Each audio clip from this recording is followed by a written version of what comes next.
In this video, I'll show you how to put your last name and page number on Google Docs.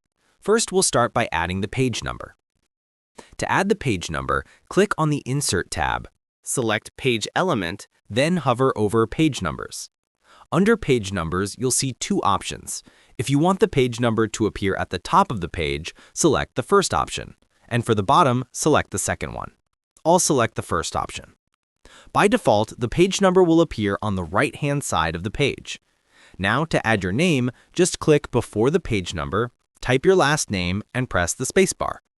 If you want to adjust the font size, select everything and change the size as needed. Once done, double-click inside the document to return to editing mode.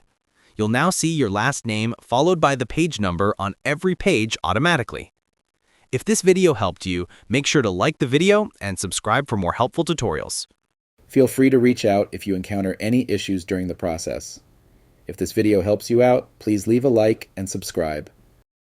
Comment below if you have any questions. If you need further assistance, consider hiring a professional using the link in this video below.